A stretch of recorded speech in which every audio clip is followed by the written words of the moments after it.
This is a podcast from Minute Media.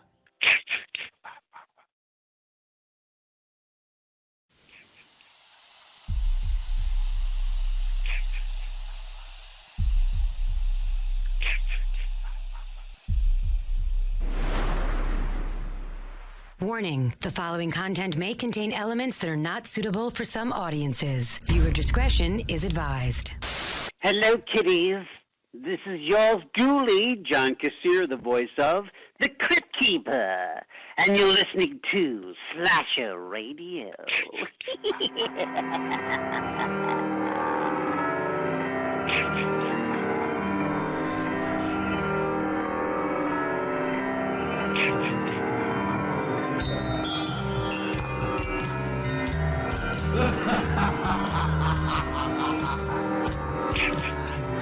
Welcome to Slasher Radio. My name is Bones. As always, joined by Kat Valor and Rob Humphrey. What's going on, guys? Hey there. Hello.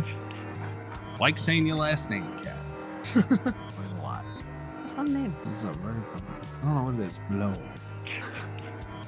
Rob, what are you doing? Sitting here? You're not on the road this time. No. Well, I was earlier, but that was a disaster. Yeah. This is like I could feel the rage building inside of me as I kept losing the signal. But I've made it home now. Yeah, I went and saw Joe Bob Briggs earlier in Louisville tonight. Right. That was fun. Shout out, let it hang. How was that? It was good. It was a lot of fun. I really enjoyed it. His show, How Redneck Saved Hollywood, is a lot of fun. It goes through the history of redneck movies in Hollywood, and he talks about the gentleman that was the first redneck in history. It's kind of interesting, and it's a lot of fun. Well, that's fun. Yeah, it was a good time. So we're back. What last week we did X. Man, I want to rewatch that. Yes. Already, I want to watch it again. I feel like there was as soon as we got done recording last week, we're like, damn, we didn't mention any titties. The titty movie we didn't watch. Oh, we didn't mention them, and we didn't talk about the overalls. Yeah. This is my public apology to overalls, because I for a long time have campaigned that they might be the most the least flattering garment of all time, and I have had to retract that after X, because whoa. Yeah, that's how you wear some fucking overalls. That is how it's done. Yeah, the whole movie was literally about fucking. One titty.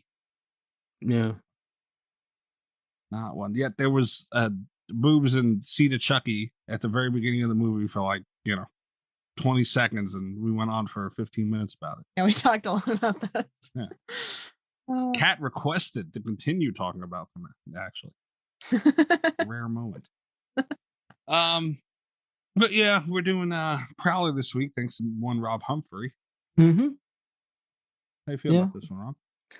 All right. I mean, this wasn't my first choice. I actually wanted to do Fresh, but it's for the record. I also wanted to do Fresh. Yeah, but it was a 2022 movie, and we just did a 2022 movie, so that seemed odd.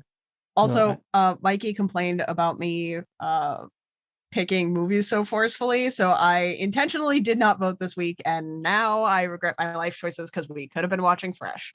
Did I do that? Yeah. You not only did you say that I bullied you into watching X, you also blamed me for Seed of Chucky. Oh, even though you just kept vetoing stuff. you did say let's do Seed of Chucky.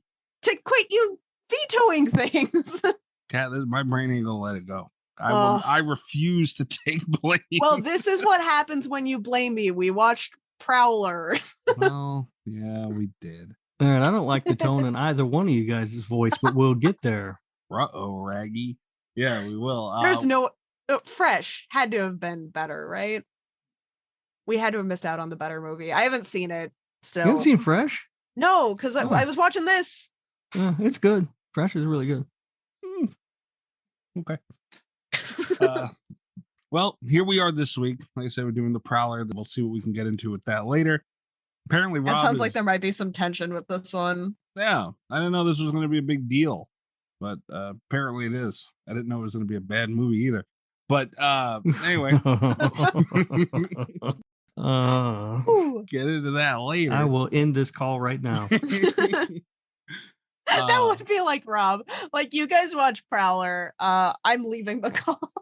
Yeah, we're stuck to talk about the damn thing. All right, so we have a bunch of news to get into, actually. If you haven't already, go check out patreon.com/radio. Just wanted to mention that early on. You cheapos, get over there and sign up. We know you're out there. We know you're listening for free.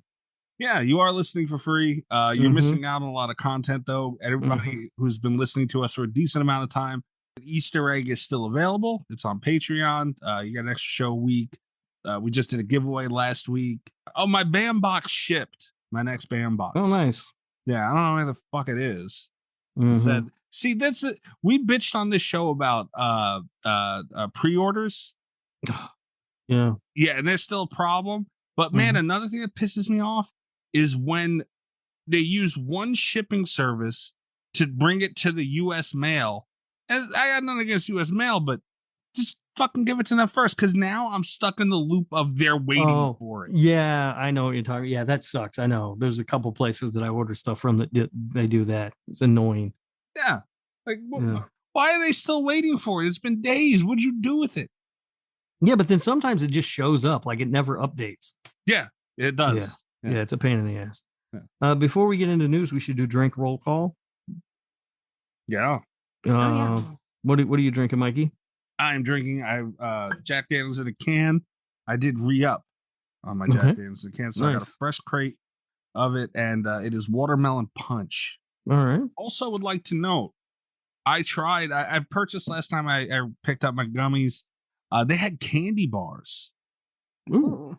And I got one of them, a couple of them. They are fucking phenomenal. Huh. Yeah. Right. So, big fan. I'm on a candy bar high tonight, and it's phenomenal. Yeah. What about you, Kat? What do you got? I have my last Absolute vodka soda. I was out of them, and then I got new ones. And most of those I didn't have on the show. But I have one left, so I'm gonna have that. All right, nice. I am drinking a Red Bull. Oh. Yeah. What the fuck? Where I'm at. I had to stop and get a Red Bull on the way back from the show. You didn't have nothing else? No. I mean, I got a Diet Pepsi I'm gonna crack open after I finish the Red Bull. Why are you not intoxicated? I mean, I feel like drink roll call was just to get me and Kat drunk every week, and you drink water. No, I don't know. I mean, I've got Blue Moon in there. I don't feel like drinking a beer tonight. I do have one that I was gonna try to drink, but it unfortunately fell apart because it's exclusive to Buffalo Wild Wings, and they are not open late enough. No, damn. Because I figured the buzz would have worn off by the time we recorded, but they do have what's it called? It's like a legendary dark Mountain Dew Long Island iced tea. I'm like, this is the dumbest thing I've ever heard. That sounds stupid and amazing. I need one. Good, yeah. I might still try one, but I probably not on the show because the Buffalo Wild Wings near me closes stupid early. Yeah. This sucks. Why would B-dubs do that? I think it's fair to say last week, yes, I was drinking Diet Pepsi during the show, but I was not necessarily sober. Yeah, last week, you got past last week, yeah. But I mean, the week before that, you had water. Like, what the fuck? Well, it's not. I mean, I had liquid death.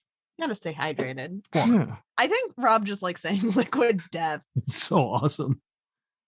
Yeah. Also, I want to point out that probably on the Patreon will be a copy of our whiteboard. Well, you got to put that up there. I don't know why not. It's art. Yeah, I worked really hard on this for like an hour. It's more art than that garbage I saw tonight. Well, there you go.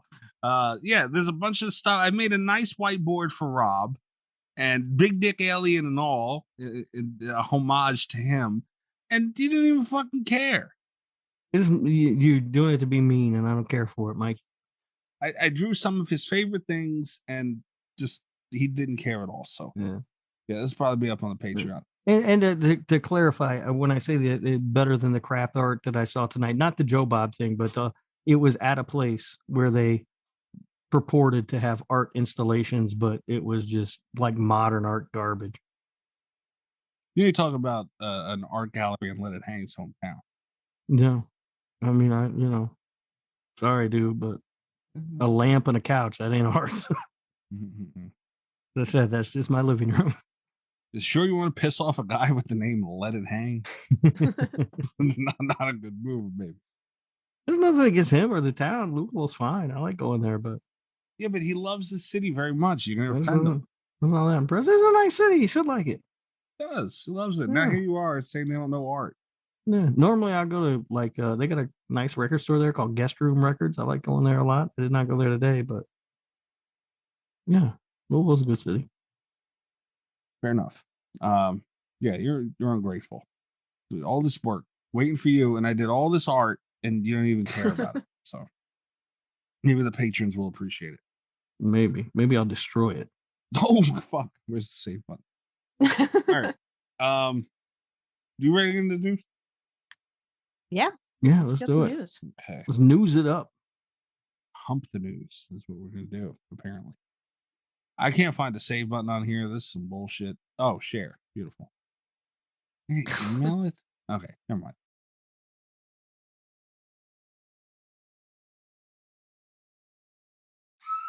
It's time to hump the news with Rob Humphrey. He's not a genius.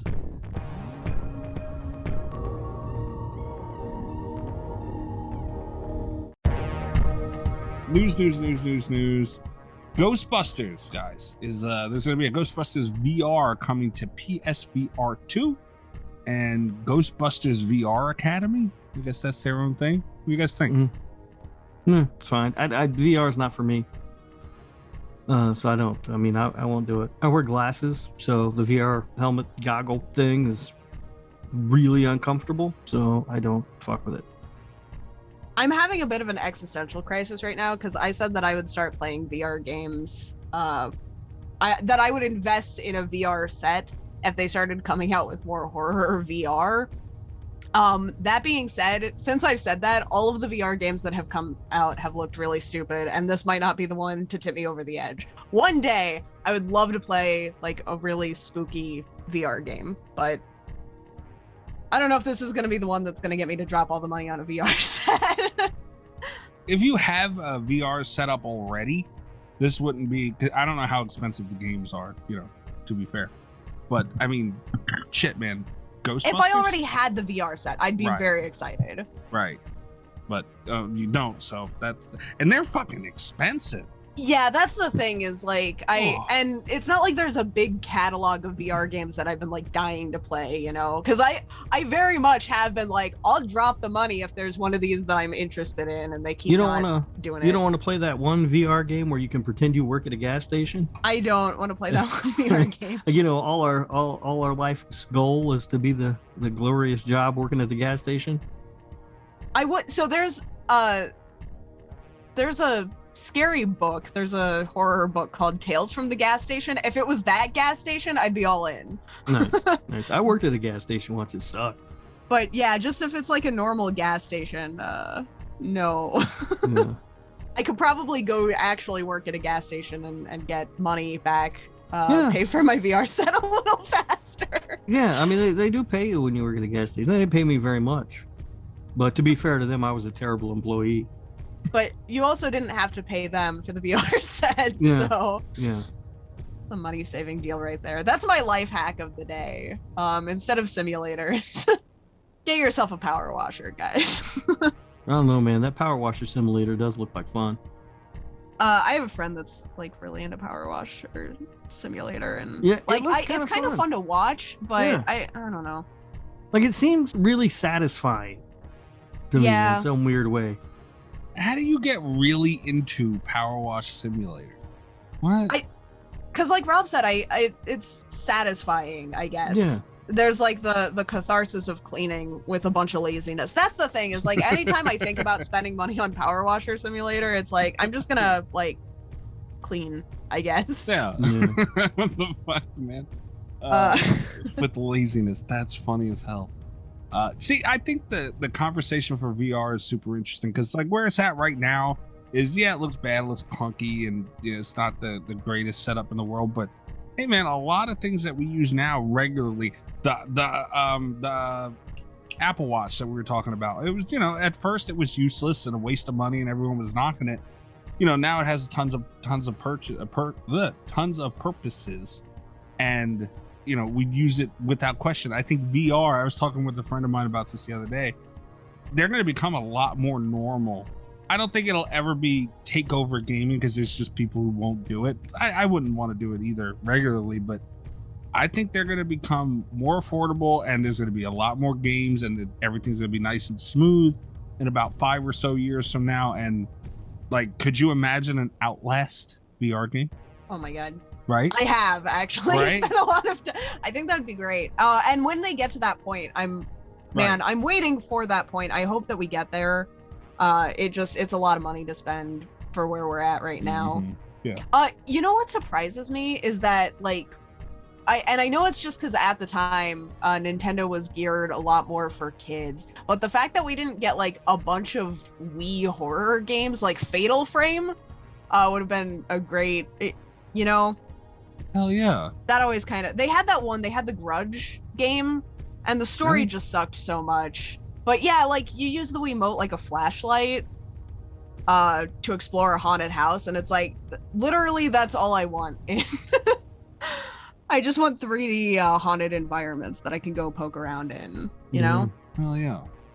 I was listening to some guy talk about playing like a Batman game in VR, and he said the only thing he learned is that he would be a terrible Batman. It's like, you know, you had like slots for like stuff on your utility belt, and every time something was happening, he'd have to look down, like, where'd I put that damn thing again? You Yeah. know? Yeah. But I mean, it's. I can't wait to see where it goes, though, man. Yeah. We'll see. I mean, I don't know. I'm like I said, I'm out on it because of, you know, wearing glasses and fucking. It just doesn't work. I don't find the headset comfortable at all. It's the same thing with like 3D movies. Like I always hated going to those because I had to wear glasses over my glasses, and that just sucks. Yeah. Well, you know, I mean, we'll see. I don't know. And, Is like, that why you hate Freddy's Dead? Yeah, Because you couldn't that's see why. it in amazing That's 3D. the only reason. Yeah. But you know, it's like 3D TVs. Like, I don't know, man. Those got pretty good, and they still just didn't take off for whatever reason. Did they get really good? I don't know. Yeah, I mean, I think 3D TVs got really good. It's just they were expensive, and people didn't want to buy them. Yeah. And now they don't exist anymore, which sucks because now I have what I understand is a really good transfer of Friday the 13th Part 3 in 3D that I'll never be able to watch. Yeah. Imagine playing Madden in VR, Rob. Oh god. That'd be crazy. Yeah. See. Oh man. What's wrong with At that- Madden? No, just at that point, like, play a sport, right? Yeah. That's true. Because like the one perk that Madden has is that you can be lazy, but if you're having to like get up and do that shit in VR, just Yeah, but that being in the middle of Play that sport. crowd, and you know, I guess. if they can do it right, and really, you know, not make it look like the same 4 dudes in different t-shirts jumping around. Yeah, like I said, we're a long way from it, but the thought is interesting, and we're gonna be there sooner than we know it. So. Looking forward to it. Right. Another gaming thing, I don't. If you guys don't give a shit, we're not gonna go into it. But a Duke Nukem movie is in the works at Legendary Entertainment. You guys know? No. I am kind of excited. I'm on the record. Let me be on the record as I don't give a shit. I don't care at all. Rob. I never played no Duke Nukem. Duke Nukem Sounds was- fucking stupid. It was awesome, dude. He goes around with a gun, with all these crazy guns, killing aliens, and having ridiculous catchphrases like, I came here to kick ass and chew bubble gum, and I'm all out of gum. Oh, come on. Come on. That's right out of They Live. They just stole that from They Live. I mean, yeah, there were a lot of quotes that were very clearly stolen, but Yeah. it was great. Groovy. I mean, yeah, you took it from that, but so what? All right. That's in the works, so we'll see. Another movie that's Who's going to be Duke Nukem? Is it going to be Mark Wahlberg? I would love that. Although Duke Nukem should not have a Boston accent. Oh my god. Yeah, Actually, I don't know if you guys saw this or not, but I heard he's getting ready to he's going to switch to just making faith-based movies. Get the fuck out. Really? That's what I read somewhere. He's going to be like the next Kirk Cameron or something. Yeah, I was just going to say maybe Mark Wahlberg could be my new Ryan Reynolds and can't have anything. Plus, You don't want some dude from Boston to be your Ryan Reynolds. That's the only thing that was holding me back, but he's so fucking bad at it. It's Mark Wahlberg, man. Come on. Yeah, well, I don't know. Every time I see him, I just think like Marky Mark and the Funky Bunch and how stupid that was, and like how he went to jail for hate crimes and shit. Oh, did he? Oh yeah. Before he was famous, he I think beat up some Asian dude and like blinded the guy or something. Oh my god. Yeah. He's a fucking terrible asshole. Yeah, but I mean, I'm the type of person that can separate art. So I just look at, he's really funny in Ted, so. I wouldn't call Ted art. Oh, Ted is hilarious, man. Come on. Slow down a little bit. They had Tom Brady in there just solely for his penis, and they made it like glow golden. Come on. Art, yeah. And then he threw Ted across his yard, and it was a perfect spiral. I mean, I get it. Like when people say they can separate the art from the artist when they're talking about Polanski, But fucking Mark Wahlberg. Even pushing it for me, but yeah, I don't. I mean, at least Polanski shit's good. Yeah, that's. I'm not gonna sit here and have you guys talk bad about Ted. You really don't like Ted at all? No, I'm just saying Ted's not art. And also, no, I don't like Ted. In fairness, I did not see Ted because it looked stupid as shit. Oh, you'll love Ted. Yeah, but I mean, I saw The Happening. Art. Yeah, that's got to be like, is that Wahlberg's Rosemary's Baby? You think The Happening? Maybe. God save me. All right, The Crow. The reboot is finally starting to take some flight. Apparently, they made some deals with international rights, and I know that there was a video game conversation being had with Western Gunn, and he detailed some stuff about the rights and the hoops he had to go through. They're talking about Bill Skarsgård being in the movie. Which one's that? Which one's what? Bill Skarsgård? Which Skarsgård is that Pennywise, or is that the Northman? That's Pennywise. All right. Yeah, like I don't care about it. I don't care either. It's a crow. Not interesting to me. But I do care about the crows. Like, see, that's the thing. Why do they keep putting Bill Skarsgård to fuck up these characters? Like, god damn it, man. Like, we had this discussion before. I don't find the crow to be this legendary character, this great movie. I know fine. You don't. But shouldn't they at least look for an actor who somewhat resembles what we know as? Wouldn't that, if you're making this grand comeback, wouldn't that be smart? How did they not get Mark Wahlberg? I'm the crow. Mark Wahlberg as the crow. I want to side with you, Mikey, because I really don't like them casting Bill Skarsgård and everything. But I also think that they maybe should have gone as different as possible, like maybe even more different, so that we don't have to cast a Skarsgård. I don't think that a movie. I don't think that The Crow should be rebooted. I don't think anyone's asking for it. I don't think it's going to be good. I think while it's already not going to be good, the best that you can do is make it different, But I feel like going from Brandon Lee to a Skarsgård is pretty different. That's my problem. Well, so maybe it will be different. And this is based off of like nothing but it. They're gonna have him under like so much makeup, it's not even gonna look like him anymore, Yeah. I mean, you guys need to be nicer to Mr. Skarsgård. He's got to work too. Let him work on stuff that doesn't fuck up. Like, let him work on original script. We need more original stuff going on. Yes. Yeah, I agree with that. And people need to leave The Crow and it alone. Yeah. Seriously. Fuck it. Yeah, I mean, I agree. I don't want this movie to be made. I would just rather why can't we get a little more attention to the original? Like, why don't we do like a release and well, you can't really do a collection, but you know what I mean? Like something really nice, Screen Factory, get a hold of it and do something cool. Celebrate. You could do a collection. How many sequels they make? They made Who that one cares? with David Boreanaz on the cover, though. Oh my God, that's right. We went through this one night, didn't God we? damn, Yeah. I was hoping we would avoid this. Sorry. Forgot about that. What was that one called with David Boreanaz? I don't remember. I Maybe remember something. that everyone was like all made up except for David Boreanaz just David looked like himself. Born in Nanaz Crow movie. The Crow, Wicked Prayer. That's right. Oh yeah, this one has it's got stupidest thing. Yeah, we ever. fucking go. Can't believe this got us twice. Oh my God, that is so dumb. Are you gonna send it again? Prayer. I mean, I can. Yeah. No, you don't have to. It's You fine. should. Just This one's for, the one that has Edward Furlong as the Crow. Can you be nice to this fucking movie, please? This is what they should reboot this one. No, Actually, just I would re-release see this one. Andrew. I would see Bill Skarsgård in this specific Crow remake. I mean, they don't even have to. This is the one that should get like a Fathom Events release.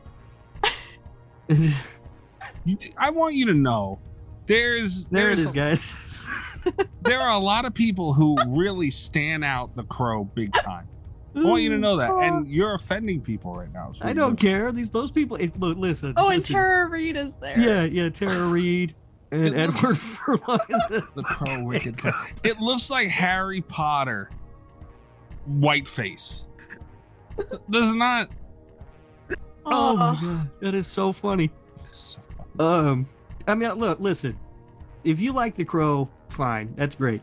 But if you stand The Crow Wicked Prayer, that's your problem. That's a you problem. That's not a me problem.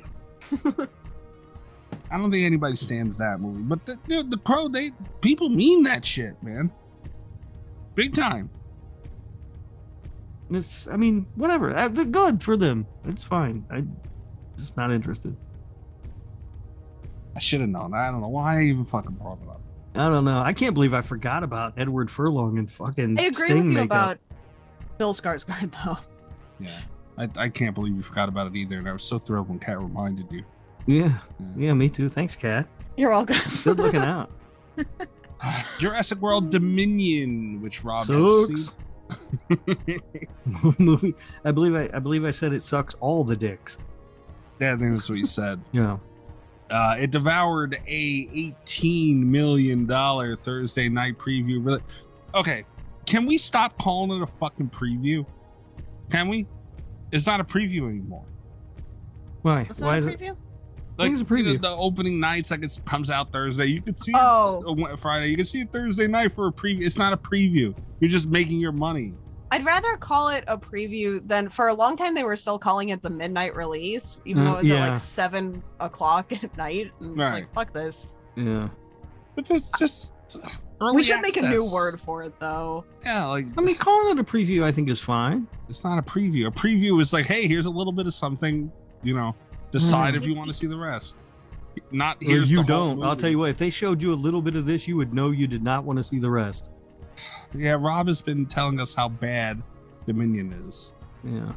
By the- Terrible. By the time this comes out, I should have seen it. We'll see what happens. But I don't know why you're going. I just told you it's terrible. you also like rubber. So, no, I don't believe you. All right. Yeah, it's a good amount of money, though. I mean, it's a decent amount of money. I mean, it's the budget's 165 million, so Yeah, both films went on. Oh, what the hell is this? Jurassic World. Oh, okay. Jurassic World made 18.5, and Fallen Kingdom made 15.3. Both films went on to make over $1 billion globally. yeah. This one will probably do the same thing. I mean, I have not heard anything good about this movie from anyone who has seen it. But I think this is just one of those franchises that's like review proof. You know what I mean? Yeah. People see are gonna that. go see it anyway. Rob, give me a serious Portnoy for this. Seriously. For this one, for Off the top of your Dominion, head, yes. 2.4. Gee, It's bad. It is worse than Dinosaur eBay, and I didn't think that was possible. Wow. Yeah, it's awful. What would you That's say rough. to me if I see it and I like it? I expect you to because you have terrible taste. Wow. Ow. Son of a bitch. We expect you to. Okay. Kat, do you have? I mean, it made 18 million, right? It did. It did. Yeah, good Good for for them. it, I guess. I mean, at the bright side of this, for people that are still watching Jurassic, I tapped out after Jurassic World, but the fact that it's making so much money means that there will probably be more of them. So if you still are watching them, they've got another shot at a good one. Yeah, and if they make another one, I'll go see that one. Because again, these movies are just review proof. And it's because the first one is so goddamn good. Yeah. And I even like Jurassic World. I thought Jurassic World was really good. It was great. Yeah, so I don't know. I mean, it's, it'll make its money. I have no doubt about that. The Black Phone, Kat. Yes. The image gallery provides, I guess, an image gallery drop for it. You get a good look at Scott Derrickson's Horror Return. I've heard a lot of things about the trailers and all that stuff. I know you avoid that shit. Yeah. Still excited? I am so one of the reasons why I avoid trailers is because sometimes it just talks me out of a movie. I really want to be excited for The Black Phone because I love the story so much. Written by my favorite author, Joe Hill, and the trailer looked really dumb in the first trailer, which is never a good sign because it's like, this is probably the best trailer they're gonna have for the damn thing. But I am going to go watch it. If I can figure out how to avoid the Nope trailer while I'm there. Yeah, word of warning to everybody. When I saw Jurassic World Dominion, there is a Nope trailer, and it's a second trailer for Nope, and it gives away more than you want to know. Yeah, so everyone be careful going to movies until you've seen Nope, I guess. Yeah, it's just it doesn't give away a ton. And knowing Jordan Peele, it doesn't give away everything, but it's much more than I wanted to know going in. The Black Phone, I like every time I see that trailer or any images from it, I can't decide if that mask that Ethan Hawke is wearing is scary or stupid. It's okay. Well, if you've read the story, it's I stupid. didn't read anything. I do wish that they had. I don't know. I'm not confident in it. I will go watch it though, especially because I want to support. There are some Joe Hill books that I would love to see be made into movies. So not only am I going to go watch it, I might go watch it more than once just to show theaters that they should make more Joe Hill movies. All right. The Fireman. They should make The Fireman. Okay. Fair enough. Last two things that I have, both related to Scream. I was wondering if you were going to mention that or if you were just going to try and slide past it. Yeah. Well, I don't know. Let's see what mine's not negative. You sound like it's negative. Jenny Ortega teases a gory Scream 6. Quote, the most violent Ghostface we've seen. I like that. I like the sound of that. Yeah. Ghostface in Five Cream was pretty violent. Yes. Yeah. Yeah, I'm okay with that. You're not nervous about that? It's fine. What happened when we seen the most violent Michael Myers we've ever seen? It was terrible. Yeah, there you go. I don't know how I feel about this. I think this is a PSA to Guy Busick, James Vanderbilt, who joined us on this show. Careful. Careful. Like they hit such a fucking sweet spot with how that little notch, those couple little notches, just a few dials turned on what they did for that Ghostface aggression in Scream 5. Don't get carried away with it. Like, don't too much of a good thing. Don't do it. Like, this isn't Jason Voorhees. It's fucking Ghostface. Maybe they should hire Rob Zombie to make a Scream movie. You're a motherfucker, aren't you? No, they See should how not. you like it. No, they should not do that. Rob Zombie, get back to us. See, if Rob Zombie did that for like a Friday the 13th, that would probably be pretty good. You shut your whore mouth. Well, it'd be perfect. I said, shut your whore mouth, sir. Rob Zombie's Leprechaun. If he got Warwick Davis, I wouldn't even be mad about it. To be honest with you. That means I'm sorry, budget. Rob Zombie. I can't campaign too hard for that because Darren Bousman Oh was yeah, after that right, role. Yeah. But Who? Wait, who? the Saw 2 through 4 director. Okay. Not the Repo guy who did director. Spiral? No, he worked on Spiral. He did? I was gonna brush right past that one, but yeah, he sure was there. Yeah. Let's He keep didn't him. direct it though. Let's keep him away from movies. Well, Damn. one really bad movie out of a Yeah. line of great movies. Would he write it or something? Josh Stolberg wrote it. I feel like Darren. I think he was a producer, wasn't he? I'll look it up. That just whenever I see somebody's name as a producer, I'm like, they didn't really do any work on this movie. They're just getting a check for some reason. Well, they brought him. They made like a big deal about bringing him back. No, So maybe he did direct it. I don't know. That I would don't know have who been- I'm directed. gonna look it up. Whoever directed it should work at a gas station somewhere. They did that with a guy named John Carpenter too for Halloween. Well, but he also did the score. Oh no, it was That's directed fair. by him. That's fair. See? Ooh, was it? See? Hmm. All right, sir.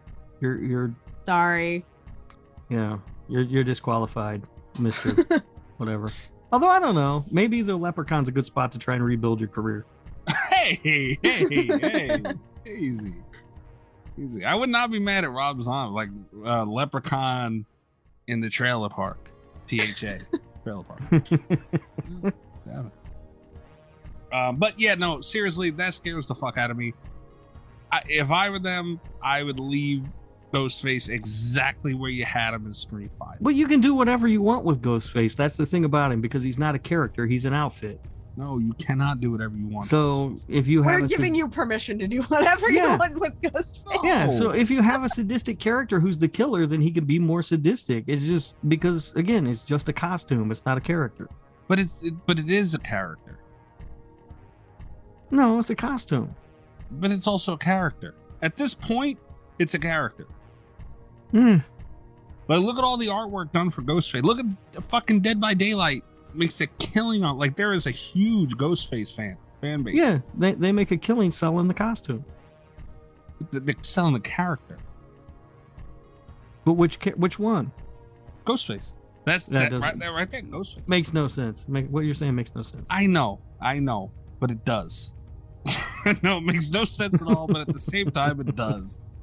And it's weird. It's a very strange dynamic that they've created, and that's kind of why I like Ghostface so much. It's like we all and that's the thing. It's such a meta franchise that it makes perfect sense. We all understand as different people, but at the same time, while we're watching the movie and Ghostface has his mask on, it's just Ghostface. Yeah, I kind of get that. You're right. Yeah. I just like to irritate you. A little bit. I know I you like to poke you a little bit about that. do. Usa. Don't this fucking Rob Zombie thing with Ghostface really pissed me off. I never thought of it that way. That You'd watch it though. I'd be so fucking mad though while I'm doing it. David Arquette, the last thing I wanted to bring up, wants a Scream video game from Supermassive. Oh. All right. I mean, that would be Here's cool. my question: is David Arquette who they consult on that? Probably Is this not. just like a fantasy thing as a fan, Well, or He worked with Supermassive on their new game, The Quarry. Which is out now. Yeah, which just came out, and I'm really pissed because my PlayStation 5 is AWOL at the moment. On Xbox. Yeah. I trust me. That thought has crossed my mind.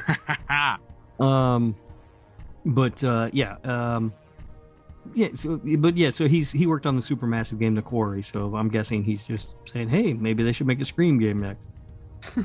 I can't believe that this is the story that you think we're going to close on, though, Mikey. yeah, we've got a couple of things said- left. Yeah, you said Scream news, and I thought, oh, here we go. Wait, really quick before you say that. I know you guys are going to yell at me, and I know you guys don't agree with me, but I think Gun Media should get the Scream video. I'm Well, they would so glad I'm so glad that they're not, because David Arquette makes all the final decisions. But, A guy who's not even in the thing anymore. but I would definitely prefer to play a supermassive version of a Scream game. I know you would, yeah. Yeah, that's the thing. Like, Gunn would do an amazing job with the game. Yeah. And it would be an awesome game that I would never play. Yeah, I know. I would have a lot of fun watching the Gun Media version of Scream. Yeah, right. Yeah. I'd love watching Mikey get killed on it. Both companies would do phenomenal though. But yeah, I will issue a challenge to Supermassive right now. If you do a Scream game to appease your god, David Arquette, I will platinum it. I will play it until I have everything done. Also, Supermassive. Think of the most fucking annoying single. I'll do it. I don't care. Well, they've got. I mean, have you seen? I guess the Quarry has something like 147 different endings. Yeah. I'll listen. Crazy. I'll find 147 different Scream endings. I'm looking forward to playing that game. I love what Supermassive does. I think they're fantastic. I wouldn't hate it if they did a Scream game. I don't know that sort of lends itself to their style, though. No. To be honest with you, I do think it's something that would be much better in the hands of Gunn or something like that. It's just also, unfortunately, I would not play it because they don't make the kind of games I play. All right, fuckers. What do you got me nervous now? What are we doing? Have you not heard the Nev news? Campbell. Oh, I blocked it out entirely. I was going to say, how have you not seen this story? It's been everywhere. Blocked it And we're out. going to look like idiots if we don't talk about it. Yeah, I purposely pushed this out of my brain. It's okay. I have one story after this also that we can end on, but we should talk about this. So, yeah, Nev Campbell is not returning for Scream 6. Says who? Says Nev That's Campbell. Nev Campbell. But what does that mean? Well, here's the deal. I think that, unfortunately for her, she is in the worst negotiating spot ever. Because I've gone on record as saying that I would watch a 6 Scream that didn't bring back any of the legacy characters. I don't think they're necessary. And much like David Arquette controls the game rights, Rob controls the recasting. Yeah, right? I mean, but no, I just think from her negotiating, like her negotiating point is, they didn't offer her enough money. And she's saying, I put all these years into this franchise and everything, I should be paid more. And it's kind of like, yeah, but Sydney's sort of not important anymore. I wouldn't go so far as to phrase it that way, but I do kind of, I get what you're saying though. Right. Like to the franchise in its current state, they can make another movie without Sydney and it can be great. Yeah. They couldn't do that with 4. They couldn't do that with 3, but they can do it now. I don't even think they could have did it with 5. Because we didn't know yet. She didn't do much in 5. No, I know, but she was there. We didn't know yet.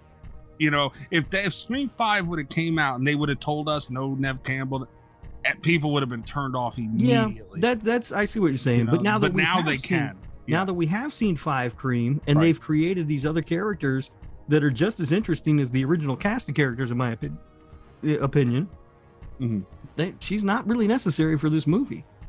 And look, I met Nev Campbell at the con. I loved her. She was sweet. She was crazy. I love her, but I think she's just in a bad negotiating spot.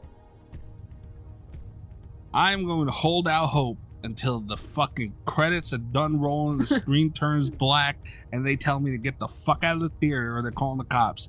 That Nev Campbell is lying and she will be the killer in that movie. And I know, Rob, you've been... And I hate it, but if that's the alternative of her not being in it at all, do it like that. We're talking about Nev Campbell, not Vince McMahon. I don't think this is a work, dude. Let me dream, damn it. Leave me alone. and other, I mean, look, her castmates from the other films have come out and sided with her and said that, she should have they should have paid her what she wanted. But, Another side... Apparently, the people that make the decisions don't care what Matthew Lillard thinks.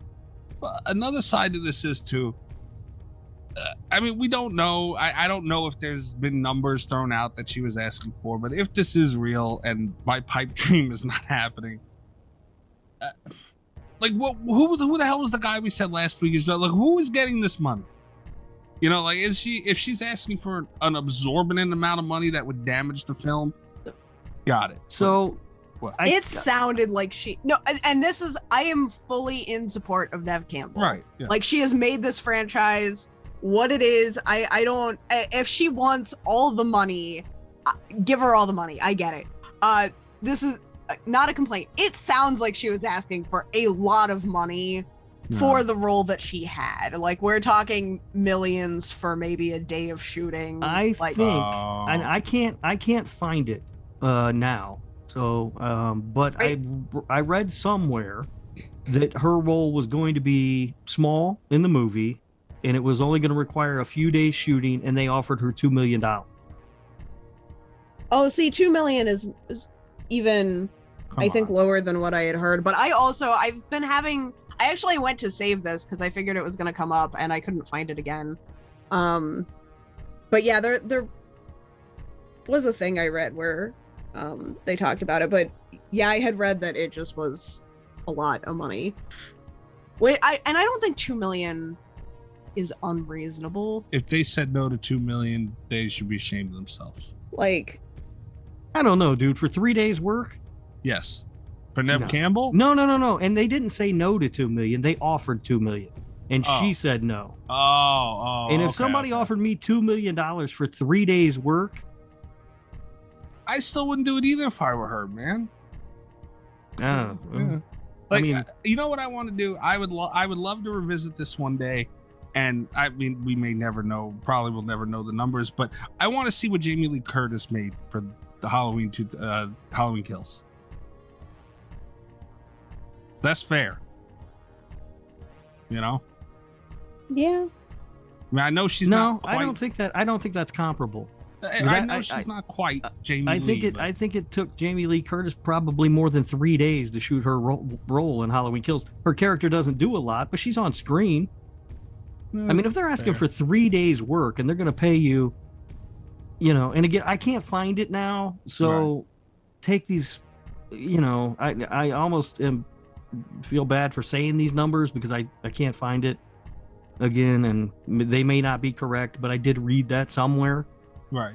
And if that is indeed the case, then I don't know, man. Yeah, I mean, where did all those fucking articles go? I feel like, when it broke, I couldn't go anywhere without seeing them. And then when I went to look them up for this, they were like gone. They were wiped off the face of the earth. Yeah, I'm clicking on all these articles. Now it's all just she's not coming back over a salary dispute, but none of them that have the numbers anymore. It's hard, man. It's so hard. If that's the deal, I mean, look, again, I just think that if that's what they offered her, and she doesn't want to do it, I mean, fine, that's her decision. She can do whatever she wants, obviously. But it seems weird to me that this is when you try to put your foot down when the franchise has probably never needed you less. Because it's probably gonna be the last time they need her. And I would have put my money down about 5. Yeah. Like, listen. That's true. Pay me for 5. That's true. A little bit of context here, which makes me change my stance a little bit. Scream 5 had a $24 million budget. That's not an exorbitant budget. It's not huge. You're not working with a ton there. Right. So if the budget might be up for Scream 6. I'm not sure. I haven't seen that anywhere. They did $2 million out of 24 though for okay. Yeah. And if we're talking like 5 million, I would have said give it to her. But if they have a $25 million budget again, that could do a lot of stuff. That could CGI a lot of knives. It could. CGI a lot of shit with $5 million, including knives. But yeah, that's damn. Yeah, I think I just blocked that out mentally. I seen that and couldn't fucking get over it for like an hour, and I think I just pushed it out entirely. Wow. Yeah, shit. I forgot about that. But I'm going to hold off hope because they kept Tony Todd out of the credits of Candyman for quite some time. Seven did it. Someone, I think it was Jake. Nate did it. Nate pointed out on Twitter that they did that with 7. Yeah, I pointed that out during the episode too. Thanks for paying attention. I know you did, but in relation to Scream. It's been done before, maybe. Yeah. I don't know. I can't find any of these numbers anywhere. As far as like what she got paid for Scream 5, I can't find that either. Because there's so many, it's so hard to find a salary for sometimes they offer these back end deals and everything, that. Let me ask you this. We spend a lot of time on this. Wouldn't it okay. If her shit in there was going to be 5 minutes, going to be a couple of days, like 1 to 3 to maybe 5 to whatever it is, days worth of shooting. Not a big role, not very important. Sydney probably died in this movie, maybe. Right? Mm-hmm. Possibility. It's possible. So if they can get there without having to give her millions of dollars, which they can do, I mean... Yeah, but how mad are people going to be if Sydney dies off screen? Furious. Right? What are you going to do? Yeah. She's got... Rob's right. This is the worst time to negotiate, but for something like that, she doesn't have them by the balls, but it's like, I'm sure Guy and holy shit, James, I'm sure they will have the same thought process Kat just did. Can we really get rid of Nev Campbell off screen? Like as big of fans as they are, I'm sure it would bother them. Yeah. But what are you gonna do? The business decision would be, okay, we're gonna do it anyway. It's like Jennifer Aniston with Friends all over again, guys. This sucks. Yeah. Thanks for bringing that up. I appreciate it. Now it's going to bother me for the rest of the night again. If we didn't talk about that story, we would have looked like the biggest idiots on the planet. Are you kidding me? It would not be the first time we look like the biggest idiots on the planet. And I mean, I don't know. To me, this just isn't the most tragic thing in the world. I think they can be fine and make a fine movie without her. You don't get it. I have something that's going to cheer you up, Mikey. Okay. Because we also can talk about the new Rob Zombie trailer. Oh yeah, that's right. Yeah, that came out. Yeah, it did. And we actually talked about it a lot, like on Twitter. But it was almost right after we recorded the last episode. So I know it feels like what. But yeah, that's all new for this week. Yeah. They look fine. I mean, we'll see. It was just a recreation of the opening of the show. Yeah, there's no new content here. Yeah, but it didn't look terrible. You guys talked about a lot on Twitter. I just kept sending redneck gifs. I came around on it. I wasn't sure at first. I was not. I feel like we've talked about this before. I wasn't the biggest fan of the monsters. I kind of missed out on that a little bit. It's one of those I would catch it every now and then, But so I don't know if I'm exactly the target audience for this promo. My mom got really excited when she saw it. She liked the monsters a lot more than I did. And you know what? After I actually went back and I watched the original opening again, I watched them like back to back, and I think they did a good job. It's a little bit different. I think this one's, if anything, a little bit sillier even, but I don't mind it. It's grown on me. I've watched it a couple more times. I've sat with it. I think it's gonna be fun. Yeah. We'll see. I'm still very hesitant. If this was any other director, I'd be like, yeah, it looked great. But I'm so hesitant to get my hopes up for anything that Rob Zombie makes. So we'll see once it comes out. It's hard to know, but it did look fine. PG Rob Zombie is interesting. Yeah, I am interested in that. A little Get weird. Your hopes up. It'll be fine. Mm-hmm. Come on. Rob Zombie. We'll go wrong. Yeah, it'll look cool. I've been looking forward to it all along, man. I don't have any emotional attachment to the monster, so it's easy for me to say. I think that's helping me quite a bit, because it's like, even if this is a disaster, I'm not going to care that much. No, I'm not really. I don't remember the monsters really. I used to watch the monsters a lot. I wouldn't say I have a real emotional attachment to it or anything, but I did used to watch the reruns quite a bit when I was a kid. No. And I actually preferred the monsters to the Addams Family. Craziness. I just thought it was a funnier show. It's not like he's doing Rob Zombie's Tales from the Crypt or anything.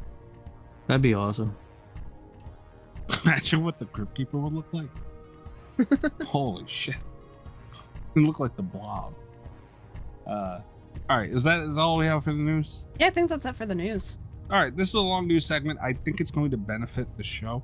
But nonetheless, we'll be back with 1981's The Prowler.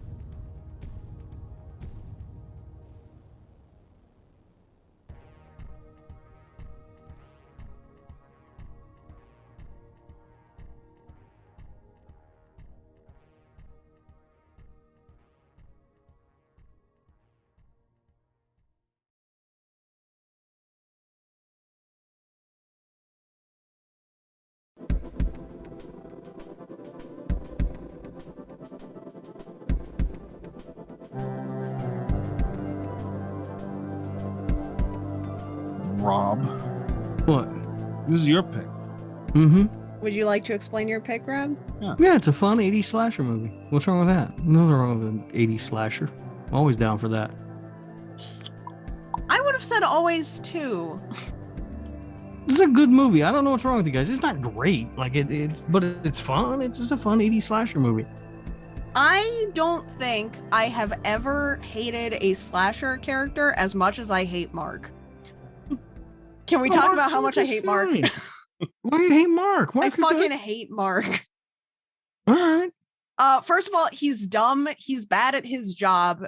He's a sensitive man-child who is somehow also, he's too old to be dating that girl or to be flirting with all of her friends openly. He's creepy. This movie has not aged well. It does not reflect our current values.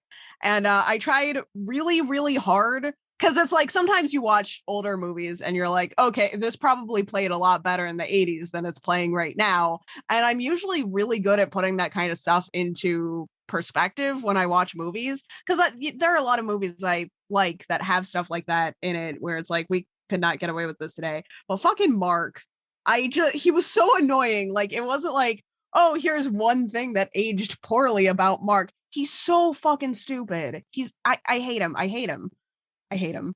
No, I liked Mark. I hate him. Wow. All of my notes are about how much I hate Mark. I'm almost out of material, guys.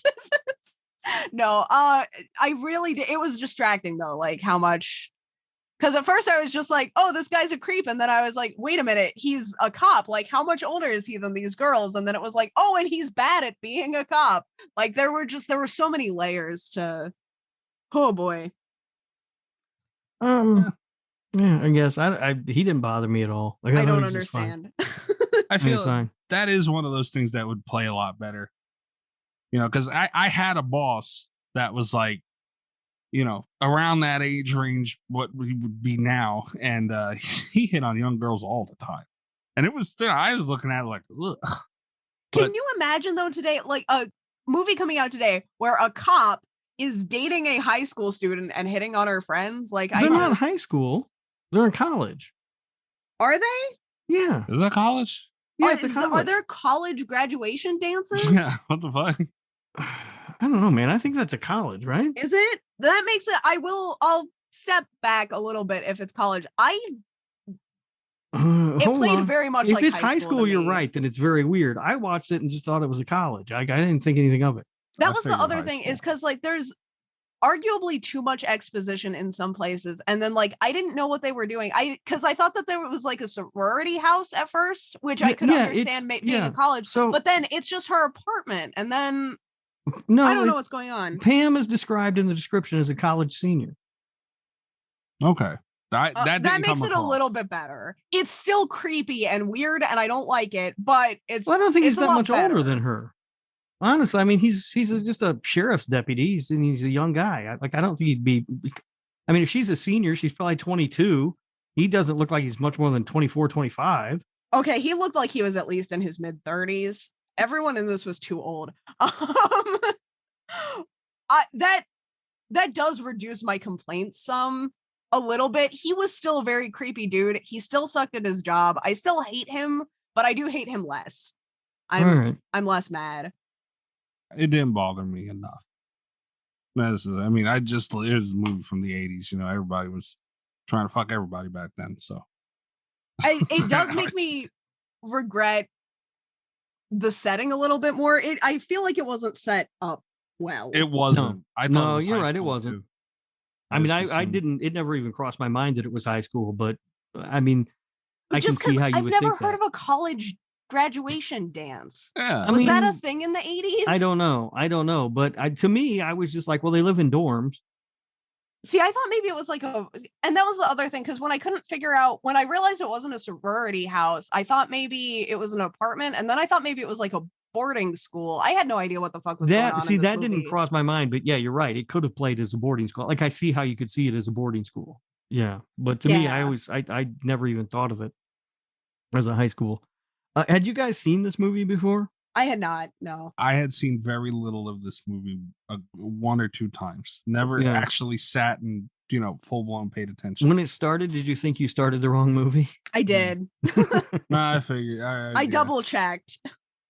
See, man, that's when this movie's just all off to me, because it's called The Prowler. When I think of a prowler, I think of somebody, some dude who's just breaking into somebody's house or creeping outside of it to break into it and stalking. And I don't picture somebody, although the outfit's explained and set up in the beginning, I get it. I don't picture a military guy in combat boots and, that's not a prowler to me. Like, this is like a My Bloody Valentine. I don't think he's supposed to be the prowler. I think Mark is supposed to be. No, I know, but I think the prowler is supposed to be the guy from the other town that they think might be coming that way. I know, but that's the killer though. Is this guy? I'm talking as far as like the killer. Like that's who I associate this movie with. It's the prowler. That's the killer. Like it doesn't make any sense at all whatsoever. Like, name it something else. The movie should be about a prowler. That dude wasn't, exactly like you said, that wasn't the main focus, but it was. Mm-hmm. It's like, what the fuck are we doing here? All right. Fucking wearing combat boots and shit. I'm like, what the fuck is this? Yeah, but the costume's set up. I know. We understand why he's wearing that. I know, but I don't like it. All right. Well, reminded me of House. What's wrong with House? Now you're gonna trash House? No, nothing wrong with House. But remember the combat military guy, zombie guy at the end? It looked like him. Yeah. Ding dong, you're dead. Remember, that's the tagline. Yeah, I remember. Yeah. All right. I don't understand why you guys didn't like this movie. It's just to me, it's just a fun 80s slasher. I love the simplicity and also the convolution of the plots of 80s slashers. Because they're typically just the simplest story of, it's almost always the anniversary of something and some killer has returned and he's killing people. But then they try to make it so much more convoluted than that I just entertains the hell out of me. Usually I like it a lot more, but the characters, not even Mark, I'm putting a pin in my whole Mark complaint. I didn't think they were likable enough. Like, not that a lot of the 80s slashers had super likable characters, but I think this is the movie that found the line where it's like, if I dislike them enough, I can't like the movie anymore. That is a problem with this movie. There's not enough character development. Like, I didn't like or dislike the characters in this movie. They were just sort of there. You don't really learn enough about any of them to like them or not, No. And so yeah, that was a problem. The other major problem I had was the what was his name? Strokey McStrogerson. Oh God. And the guy in the wheelchair, the Major Chatham, who had the stroke. Like, I didn't understand why that character was included really at all, other than I guess he was the father of the girl who was killed back in the day. But it just, like, why was he out in the yard in the middle of the night? Why was he helping the killer? Yeah, like he grabs her arm and he's just like, why is this guy in a wheelchair just out in like the side yard in the middle of the night? It's so weird. It doesn't make any sense. And then like she's like panicked about him later, even though he almost got her killed. Yeah.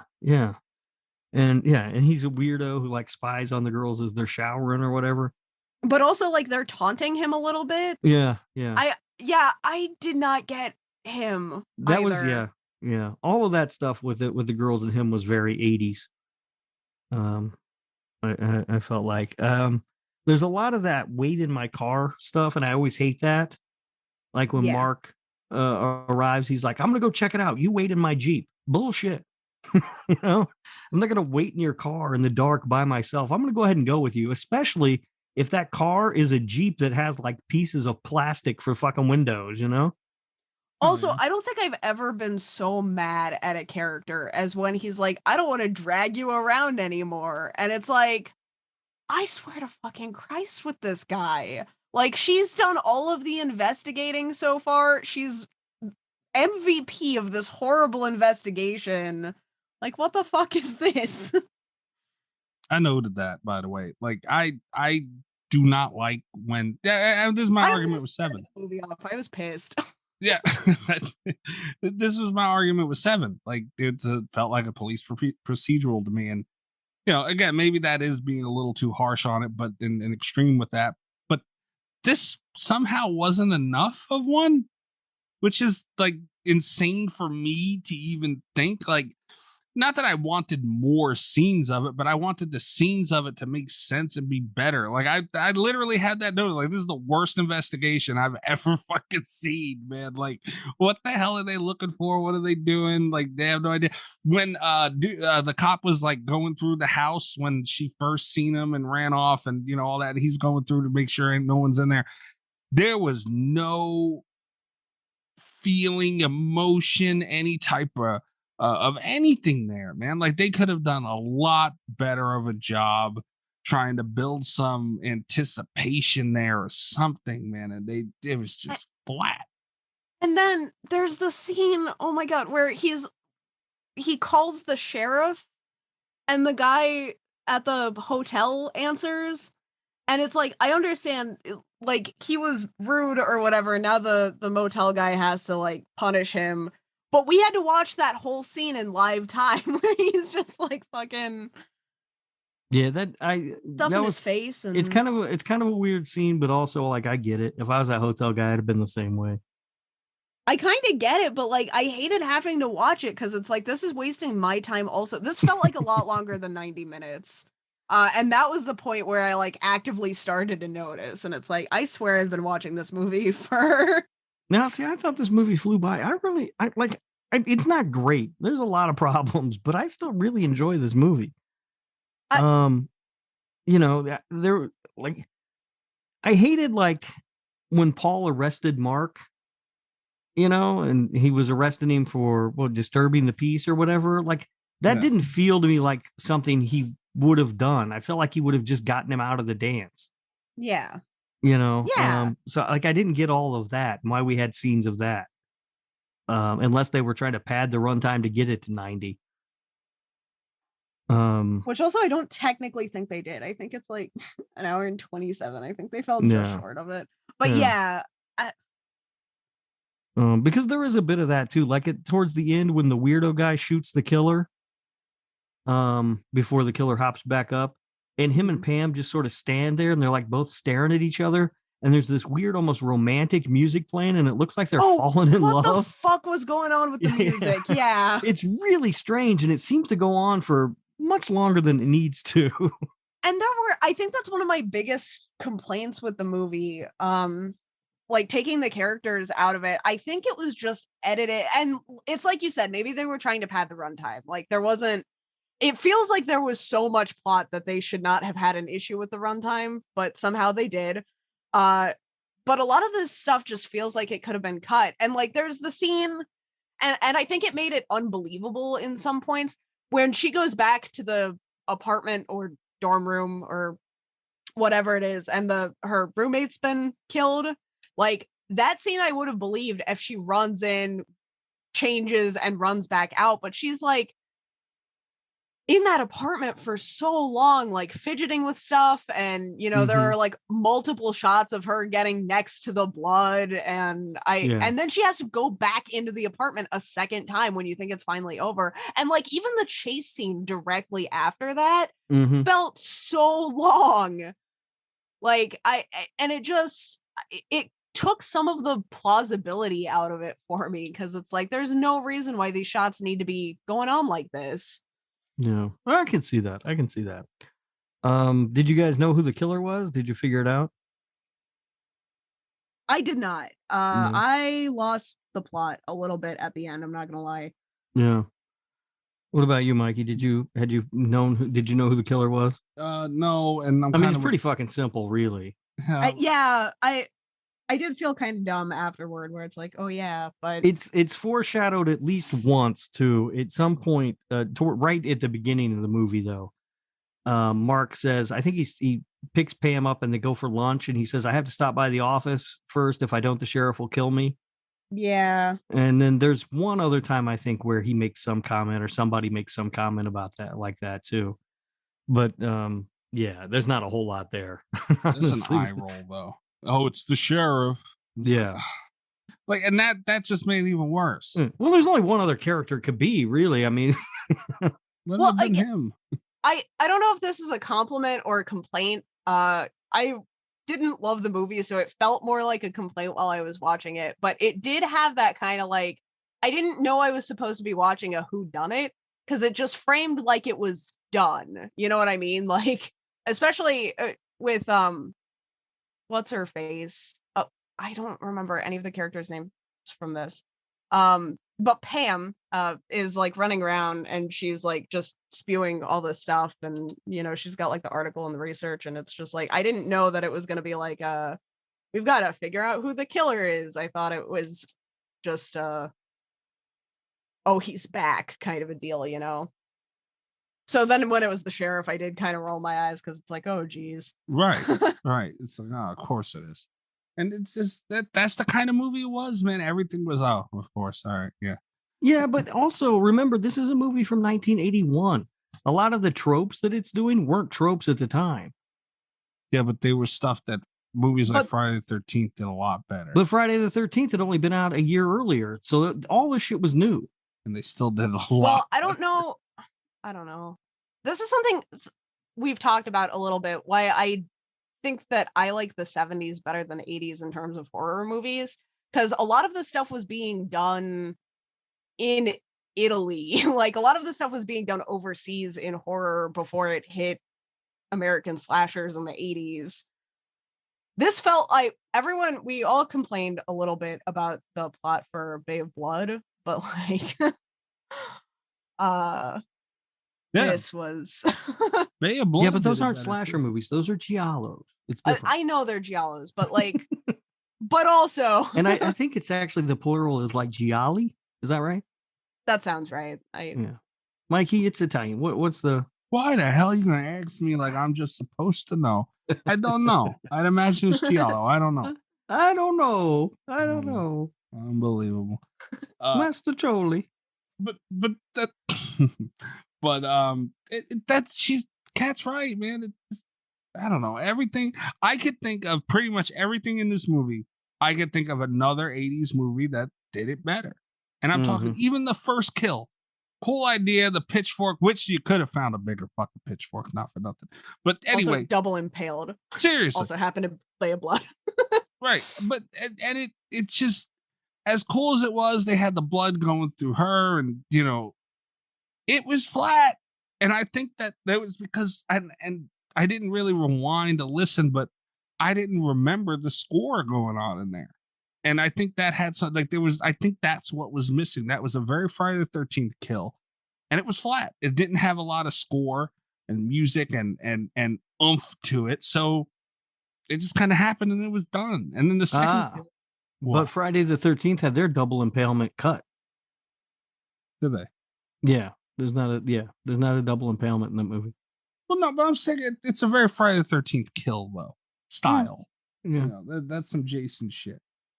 And, it was like every kill on Friday the 13th, whether it was bad or not, every movie, it felt better. And I know the score, Harry Manfredini, I'm not asking them to do all that, but I don't know. Give me something, man. I don't know exactly what it was, but it felt flat. And the second kill, it was the same thing.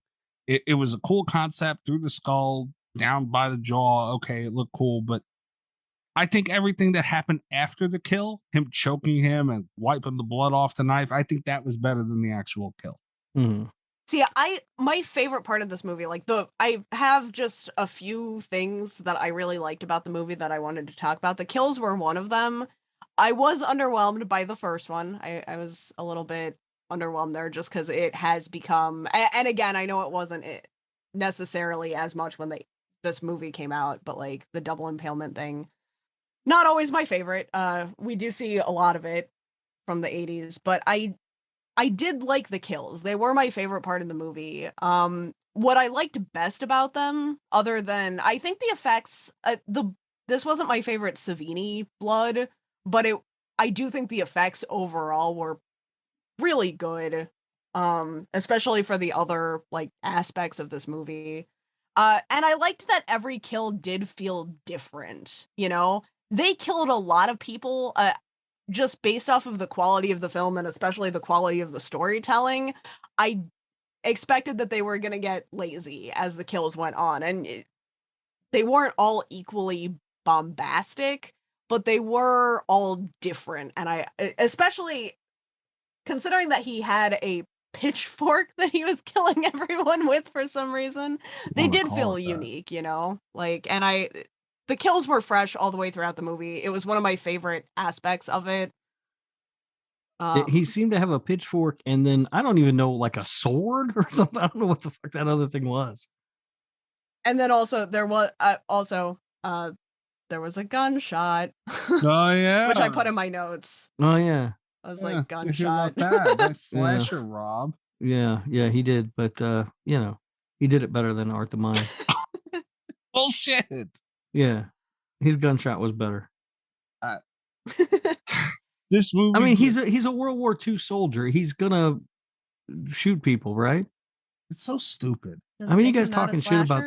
You're talking shit about this guy. This guy fought Hitler. So that was the other thing that really disappointed me. I maybe got my hopes up a little bit too high because I saw in the description, Shudder really misled me about how much World War II stuff was going to be in this movie. Mm-hmm.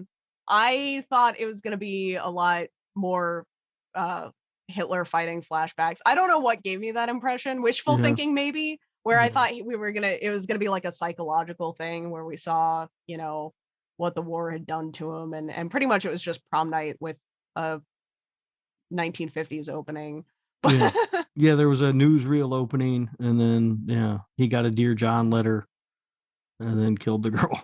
Yeah, I got a little bit too excited about the World War II aspect of this. No. That's on me. I remember watching this movie before and really liking the score. As a matter of fact, Waxwork put it out, and I almost bought it, and I didn't because I didn't have the money at the time. And watching it the second time, I was really unimpressed by the score all the way around. The score was bad. I did have one of my other positive comments about the movie was there was, I think, one of my favorite score moments of all time where in the shower the girl is being murdered and she screams and it fades into the 80s music that's playing at the prom. Yeah, that was shitty very band. funny. Like, I laughed out loud during, I don't know if that was what they were going for, but I did appreciate it. Yeah. Elsewise, the score was very disappointing. Yeah, I don't know why I thought it was so good the first time I watched it, but when I watched it this time, I was like, oh, I'm glad I didn't buy this one. Yeah. Seriously. And like I said, around the kill, like, you know, not to hash the kills back up again, but that I think the score had a lot to do with it. I think Kat had a good point saying that they were, some were better than others, but you got to have the wherewithal to not let the weaker ones be at the beginning. And yeah, I don't even think I finished my thing because you had brought up the score. I complimented the kills. I think visually they're great, but that was the only thing, like the special effects and the like framing of them, I guess, were the only things really going for them because the editing didn't help, the acting didn't help, and the score was just like non-existent for some of them. Like, the kills were really pulling their weight. Yeah. On their own, like, yeah, because Mikey, there's like no fucking score in some of these. No, and I'm not sitting here saying all the kills are bad or anything, but like those first two, come on, man. And then they had the shower kill, and the score was more prominent. The acting was great in that too. You know, that might have been the best acting in the movie. I didn't have a problem with any of the acting. I thought the acting was fine. I mean, it's an 80s slasher movie. For 80s slasher standards, I feel like you got pretty good acting in this one. That's fair. Maybe. It might have been the writing. I do think sometimes, because I know there's a difference between like having bad actors and having bad writing, but I think sometimes they kind of like it. If a script is poorly written enough, I think it's really hard to tell if the actors are trying. Yeah, you run into that sometimes. And that's kind of how I felt, not with everyone, but with like a lot of the cast of this, you know, because the characters were just really flat. I couldn't tell a lot of the women getting killed like apart. And I don't know. God, picked shitter, man. Oh, you guys are just too harsh on this movie. And you know what another thing was too? You could always tell when somebody was gonna fucking die. Oh yeah, because they're like, oh, I'm going to wander off by myself for an annoyingly long cut. Same setup every fucking time. Right, it's but like, that's how almost all slashers are. But you look at the Friday the 13th movies, it's the same thing. Also, I know I keep getting caught up on technical stuff, but the setting, like, I don't think I've ever seen a setting so bad in a movie, because I thought it was a high school, so obviously, like, it wasn't framed the best. And I'll admit that's on me. Like, kind of. No, I think you're right. I think that's just I think they didn't establish that well enough. Because while I did not think that at all and always just assumed it was a college, when you say that, I can understand why you thought that, because they don't really specify. Like you would think, I mean, they were hanging a banner and I think it just said like graduation dance or something. Had it said like, you know, Chatham College graduation dance, no, you know, or something. Graduation dance. And then like there was a pool. Mm-hmm. And she said like, I'm going to go up to the pool. I thought they had like a roof pool on their school, and then she's just like outside in the wilderness. No one else is there. It seemed to be at someone's house or something, because she said she was going to the Gordon's pool. And yeah, that again, not really, not. And then the teacher goes looking for her outside, and it's like, is this on campus somewhere? Like, can you see it from the gazebo? Can you see the other murder? Like, I just had no reference for where anything was at. I didn't know. No, like, I would agree with that. Yeah. And that kind of stuff, it really messed me up. And also, on that note, the teacher goes up to give the announcement that they all have to stay inside the school. There's one crazy cop enforcing it. There's one like really overly zealous guy who's like, I'm gonna make sure no one leaves. He's arresting people, taking them off the campus while this is happening, and then like she wanders off by herself to go get the people that didn't hear the announcement. The one guy that actually Paul is actually in the bathroom when the announcement's made, and he couldn't hear it from the bathroom. So like they only told that one room full of people, and then that was it. They just go back to playing music, and it's like, this is, oh boy, a lot of kids are gonna die. Like, oh man. I was really excited too for this. Not gonna lie. Like, damn, man, an 80s slasher, old school original. This is what I've been asking for. And this is a better movie than Seed of Chucky. It is a better movie than Seed of Chucky. It's not a more entertaining movie than Seed of Chucky. It is a more entertaining movie than Seed of Chucky. Way. Come on. Kat, you would really sit and watch this again? Yes. Over Jennifer Tilly? Yeah. And Chucky? Hold on. Jennifer Tilly is in Seed of Chucky. Yeah. I do like looking at Jennifer Tilly. But Mark is in this one. I would watch this 10 times before I would watch Seed of Chucky once. That's crazy. I don't know if I would watch it 10 times. I would rather watch this again than Seed of Chucky. If I never have to watch Seed of Chucky again in my life, I'm going to be pretty happy. I wouldn't be thrilled about it either, but for this, this movie, you guys mentioned it, an hour and a half, and a friend of mine had texted me and asked me something, and they were like, how long do you have left with the movie? I looked, I said, a fucking another half an hour. It felt longer. I couldn't believe it. All right. Also, I feel like I'm just throwing stuff out erratically, but like I'm agitated a bit about this film. Can we talk about the end? Sure. I hate it. I hate it so much. Which end? It's bad. Like the reveal, or when she goes back to her room? When she goes back to her room. Yeah, it plays kind of stupid. It plays so stupid because like I don't know 100% what they were going for with that. I don't know if she's I like can so tell you traumatized. exactly. Oh yeah. They did that at the end because they were ripping off Carrie. The same reason Jason jumps out of the lake at the end of Friday the 13th. They were ripping off Carrie. Okay, but like from a story standpoint, though, makes no sense. Was he supposed to have survived the night in real terms, like almost choking to death, or is she supposed to be having a psychological breakdown? Like what? I think I got the impression that did not really happen, that she was imagining that. Okay. But I'm not 100% certain because they don't make it clear, because it makes no sense story-wise. Just like Jason jumping out of the lake at the end of Friday the 13th really makes no sense story-wise. Right. Like that really bothered me. And also just, again, the setting, because it's like, where can you leave a shower on all night? First of all, there was still hot water, which I don't think hot water tanks were that efficient in the 80s. Well, I'd love to have that kind of hot water. I don't have that kind of hot water now. Like I could not take a hot shower all night and still have it be that nice the next day. But like, also, who would let that run? Like, it's a shared building. I feel like someone would have found them by the time, assuming that she somehow didn't find them, because that I still don't think was plausible, but.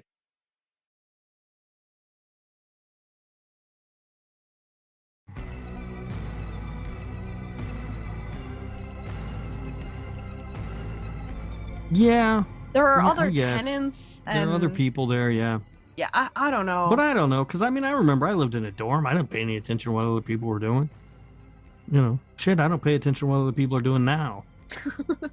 My neighbor's shower could run for a month and I wouldn't notice. You picked a shitter, Rob. No, this is a good movie. It's not great, but it's good. I have some trivia if you guys are interested. Yeah, let's hear some trivia. I had to look this up myself, which I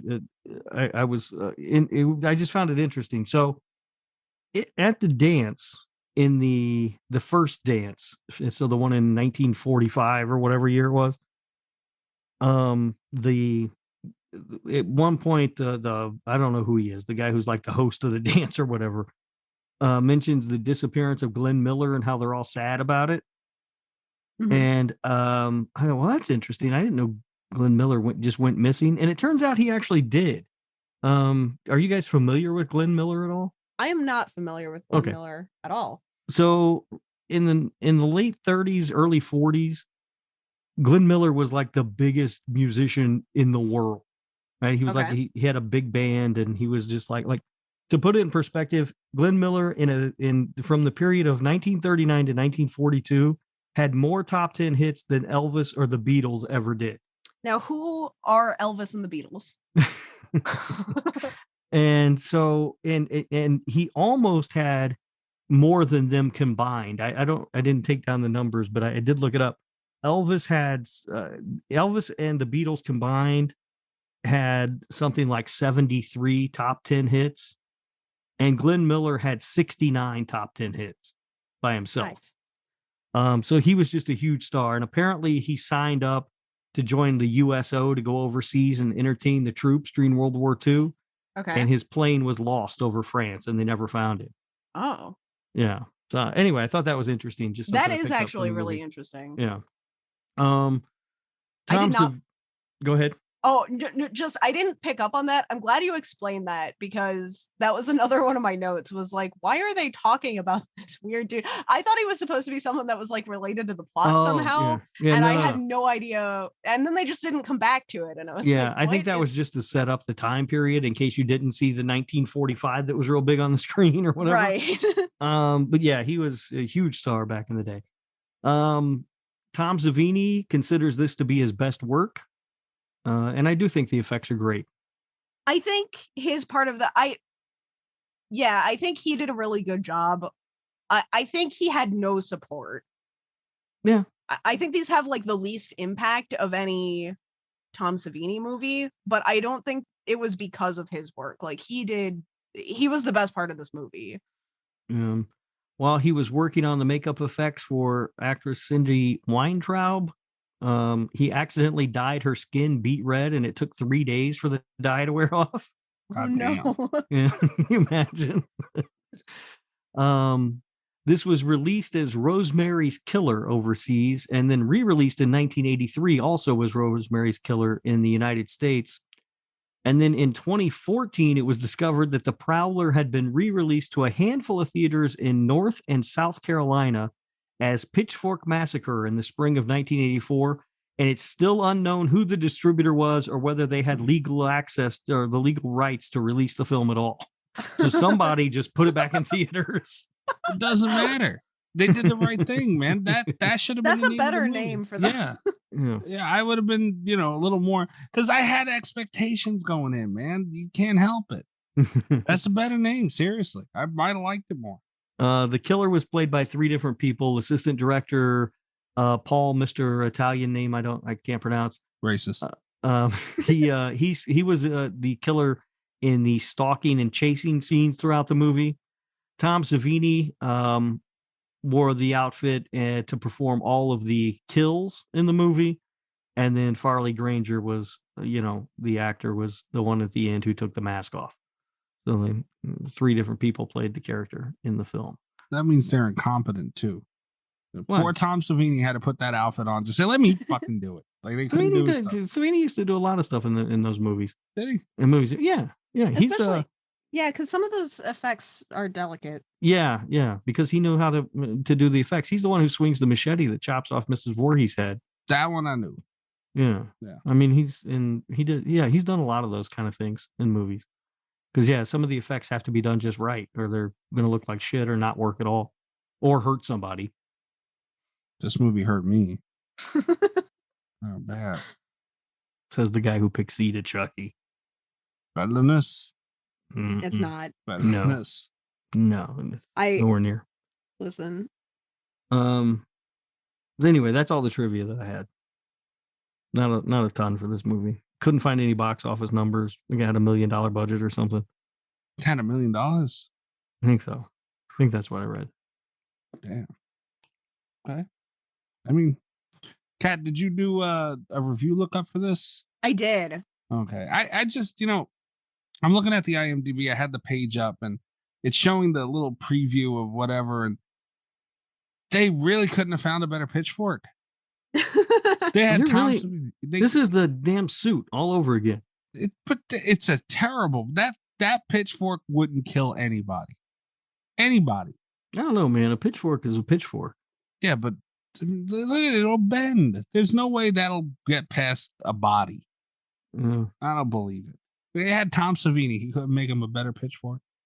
I just bought a pitchfork somewhere, and that was it. The shit pitchfork. I have a tool. I don't know what it is exactly. It's in my shed.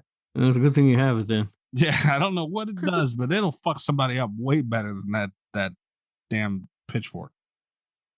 Whatever it is. Anyway, so Kat, you have your reviews. Yes.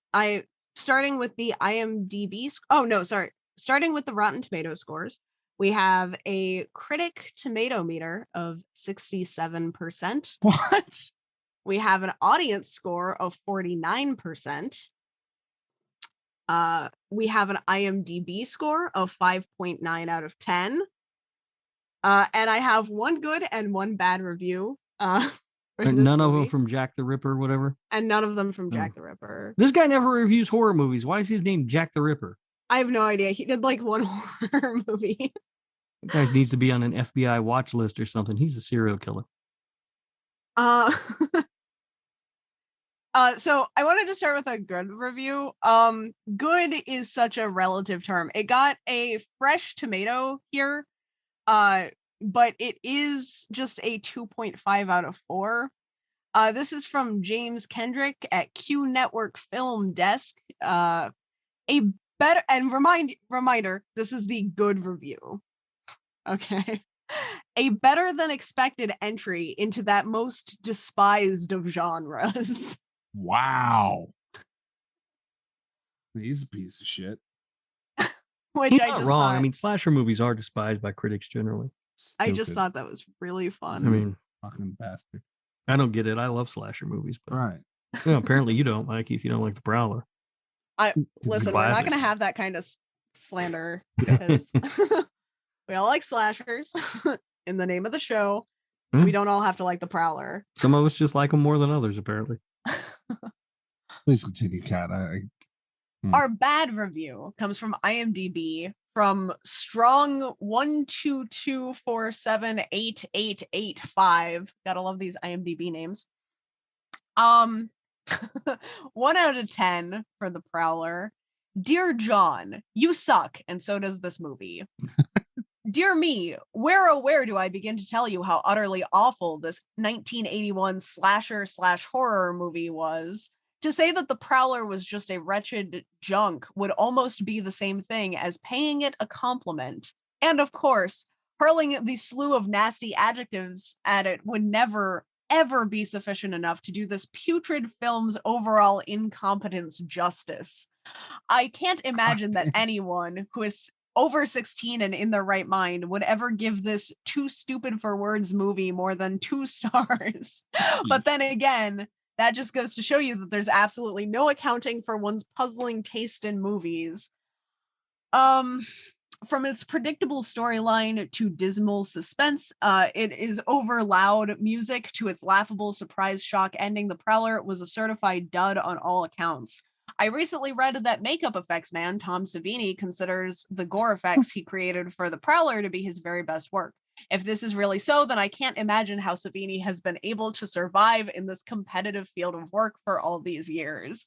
It made absolutely no sense to me why, after committing his first murder in 1945, a pitchfork-wielding killer took an incredibly long 35-year hiatus, parentheses, that's right, 35 years, from venting his rage of rejection before he finally got back into the swing, parentheses, stab, chop, of things in 1980. Anyway, after seeing The Prowler, I think that the director, Joseph Zito, should change his name to Joseph Zero.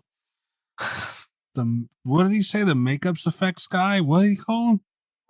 The makeup effects man. What a fucking asshole. Rob. Sorry, I was busy loading a candy bar to my ass for this guy. Yeah, I mean. So I didn't like the movie, but this was harsh. Holy shit, it wasn't that bad. It was not this guy's bad. taking shots at Tom Savini. Right. And he clearly doesn't know who Savini is. He does not. He's the makeup effects man. Yeah, I mean, you say something that stupid, you don't know who Tom Savini is. Get the fuck out of here. I can't imagine how he's been able to survive in this competitive field Right. of Yeah, work yeah, for all these yeah. years. The guy, he hasn't only survived in this field, all right?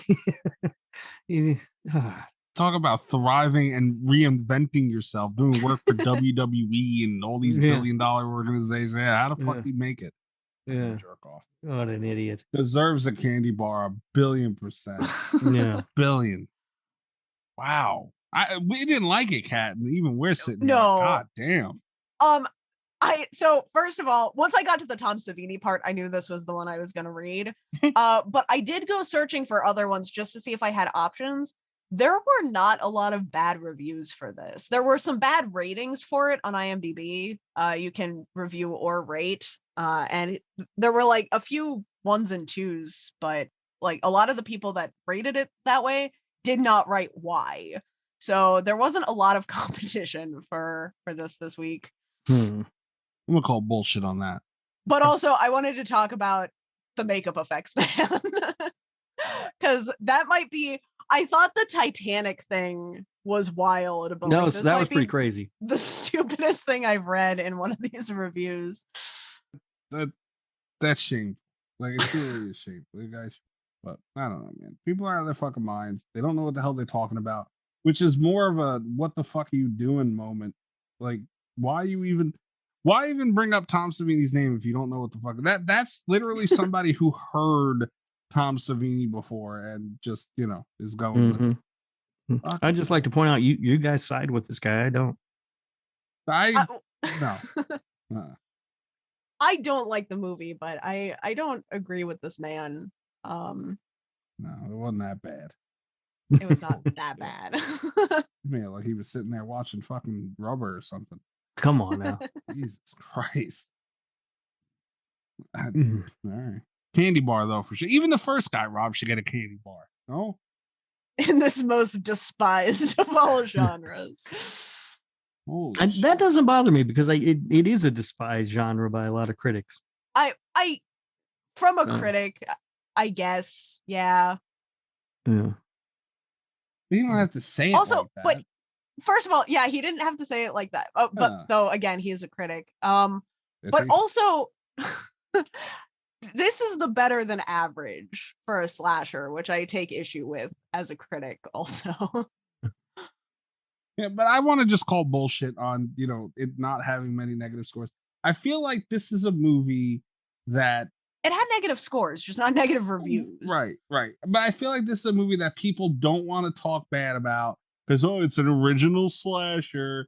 Like it could still be fucking bad though. We can be honest about it and not, lose your whatever the fuck you want to call your little enamel pin for your slasher club. Like it was bad. It wasn't good. It made no There's difference. enamel pins for the slasher club. I didn't get anything. We should do that. Because you were mean to see the Chucky. Yeah, we should have enamel pins with my face. Oh God. What the fuck? No, we should not. Get on that, Mike. No, no, I'm not getting on. I don't know how to do it. I don't know how to make pins either. Yeah, that's truly how I feel about this. I feel like it's just a movie that people feel they shouldn't be mean to because of, what it is. But at the same time, it's like, dude, it's still shit. Mm-hmm. It's You're still just a hater. shit. I'm not a hater. I'm not a hater. I do think that's something that we should be able to, and not just with slasher movies, but with everything, with all kinds of media, where it's like, I think we need to be able to criticize stuff that hasn't held up as well. And I think we also need to be able to criticize stuff that just didn't offer a lot of new content, We need to be able to criticize things without losing our enamel pins, I guess is what I'm saying. Yes. Yeah, it's bad. It's fine. We can call it bad. You guys both need to mail me your enamel pins. As long as you mail out those candy. I do like that the candy bar up your butt has become like a thing, though. That makes me so happy. It definitely makes our review segments more lively. Yeah, who's going to get the golden candy bar or the bronze candy bar, if you know what I mean? Yeah. All right, so we're going to Portnoy this sumbitch because... Yeah, who's got a Portnoy? I got one, but I kind of want to save mine for last. Okay. All right. Because you guys are going to be mad. Yeah, I could see it already. I think we're all going to be mad at one another somehow. Okay, I always do my my Portnoys like on the spot. I take everything in, I absorb all sides, whether you guys want to give me credit for it or not. I am very objective and I want to hear, maybe I could be swayed. My scores have been swayed before. But Rob, seriously, I'm gonna have to give this like a 3.5. What? Yeah. All right. It's your score.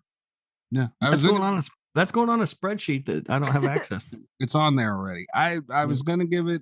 When I went into this and I was about halfway through, I said, all right, this is gonna probably be a 5. And it just went lower and lower and lower. And I guess I'm protecting my pin a little bit because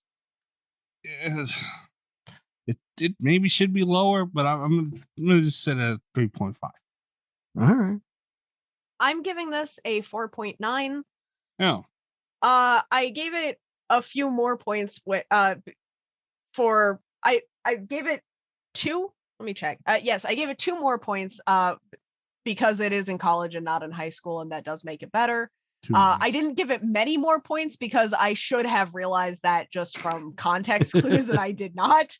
But I did bump it up a little bit. 5 being kind of like a middle of the road movie. All 4.9 of these points are coming from pretty much the special effects and that one weird scream cutout. Because like I just I don't think I'm going to be thinking about this one a lot when we're done talking about it. And that kind of like, I think even some of the stuff that I have at like a 5 had good elements that I kind of am going to be thinking about, even if the story kind of fell apart at the end.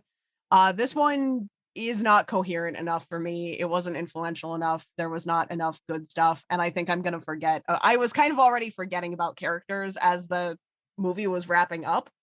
I wish I had taken more thorough notes. This one's not going to take up a lot of space in my brain, so I don't think I can give it a 5. All right. Should we start Portnoy and titties? Maybe. Like, what about that? That's a different kind of show. Like, Yeah. we dedicated an entire show going back to all the movies we did and just Portnoy any movies that had titties. All right. Well, I like this better than you guys did, obviously, because you guys are wrong. To me, it has problems, clearly, but honestly, if I watched an early 80s slasher that didn't have a bunch of problems, I would probably be disappointed in it. It seems to be like just part of the subgenre from that time period to me. And overall, I enjoyed it. I thought Savini's effects work was great. And I liked the look of the killer. It did remind me a lot of Harry Warden, but yeah, I enjoyed this movie. I had fun with it, and I give it a 6.1. Huh. Wow. I'm gonna go on record of saying this movie, The Prowler, all that, the killer himself has now replaced the I Know You Did Last Summer killer as the worst killer in the world to me. Other than Rubber. I like this more than I like I Know What You Did Last Summer, I think. That's crazy. Really? I Know What You Did Last Summer is not a good movie. The killer, though, alone, the fisherman, I've always thought that was so lame and stupid and dumb. This is worse. This is way worse. Rab has a point. He fought Hitler. Yeah. And the worst killer We is, didn't get to see we it. all know, is Jeremy Melton. I don't know what we're talking about here. He's the wimpiest. But, I mean, he at least, he had a cold knife. This guy, he had a shitty pitchfork. I have forks in my drawer that would hurt way more than that pitchfork. That'd be a nice back scratcher, actually. The pitchfork? That pitchfork. Oh. Yeah. All right, so I'm not mad at your score though, Rob. I don't understand it, but I'm not mad. It's not a perfect movie. I get that, it. but I just had a lot of fun with it. But I like early 80s slashers, and honestly, the stupider, the better almost. I'm a little pissed off at this score. Just staring at it. I don't know. I think there's a ratio in there where it's like, if it's crazy enough, it's very fun and entertaining, but maybe it's Mark. Maybe I'm just bitter about Mark. But it distracted me for so much of the movie because he just kept coming back. Also, I didn't feel like we had a final girl. I know technically Pam was there, but so much of the focus was on the incompetent cop, and he was there too much. Yeah. Too much. Yeah. Why are you mad at the score, Mikey? That's just way too high. And Rob, It's not that high. It's too high. I couldn't even I couldn't see giving this past the 5 at the very, very, very absolute best. And you didn't. But you did. You gave it 6.1. Yeah, so that's why one score is yours and another one's mine. One score is right and the other one's wrong. I know. And that's how the world goes round and round and round. Yeah, all right. Well, I like I said, maybe, I think what my ultimate issue is I just was excited to see it. And, it wasn't what I thought it was going to be. And I didn't like it. And maybe my high anticipation of being, finally, I'm going to be able to sit down and see this movie kind of womp to me a little bit. I don't know. No. Maybe. I would love to get some World War II horror movie in someday, like a real one. Isn't there a shark one you guys were talking about? No, yeah, there's that one with Tony Todd with the Nazi Sky Shark. shark. Yeah. I don't see that one on the show's future, very imminent future. So. Because you hate Tony Todd. Shame on dare you. You say those words. All right. Well, I guess that's it. Go check out slasherradio.com. All of our articles, episodes, interviews. Go check out patreon.com/slasherradio, guys. This show is wrapping up for you right now. Everybody listening on iTunes, Spotify, wherever you're listening. But on Patreon, they're getting Easter egg content and, probably another. What's been rolling is about a half hour's worth of just Easter egg content. And that's not even counting the other extra show you get every week and all the other bonus shit that you get. So you're also gonna get over there. Sign up, you cheapos. Yeah. Also, this week, Patreon will be getting our whiteboard, which I work very hard on, and has a lot of personalized artwork to Rob, which he was very ungrateful for. Including goddamn personal insult. There is a penis on here. I will be reporting you to Zoom. I thought I was gonna say HR, but it won't be an accident this week. It's oh yeah. Oh, all right. Yeah, so patreon.com/slasherradio. Tier starting as low as $3 a month. We should change the first tier to $3.50. Shouldn't we? That'd be awesome. And people aren't paying the $3 now. And that's it. I'm at Mikey's Dead. Rob, what about you? I am on Twitter at RadioRob123. And you can listen to my other show, This Horror Life, wherever you are listening to Slasher Radio. Mascot? No. No. After this, no, I don't think so, buddy. Damn it. The Prowler's what fucked me. Unbelievable. Kat, where are they finding you? You can find me on Twitter at @_Voleur, VOLEUR. You can also check out my book that came out today. It's the Dystopia Drabble Showcase, and I've been intentionally not telling Rob. What? Your I can do book? this 2 weeks in a row. A whole ass book? Either. Yeah. I am one of 5 authors. We each did 5 100-word dystopian-based, 5 100-word dystopian-based stories. You can get it on Amazon. It is on Kindle for $1. It's just a short, sweet little fun time. Yeah. Fun dystopian time. And what's the name of this? It is called Dystopia Drabble Showcase. Okay. Don't act like you're going to read it, Mike. No, I'm looking on her Twitter now for it, because you didn't tweet about it or anything, Kat? I did. I sent out one very discreet tweet today. Yeah, son of a bitch. Oh, she sent it today because she knew I'd be out and I wouldn't see it. Yeah. I'll be damned. Also because it dropped today. I had to. Yeah. No, I think it's all about me. It's all about Rob. I asked. I was like, listen, I know books come out on Tuesdays, but... Oh, look at that. Cat got a book. She sure did. Ah, there it is. Yeah, you son of a bitch. I'll be damned. All right. Hit the retweet button. She don't tell us shit, man. I know. And that's why I'm not retweeting her. Wow. I'm going to start tagging you in them. Like, anytime I get a publication deal, I'm going to be like, Rob. Yeah, no, never mind. It's too late. The damage is done. All right, guys, we will be back next week. Come back and check us out. Good night from Slasher Radio. That is sneaky, sneaky, sneaky. She sure is.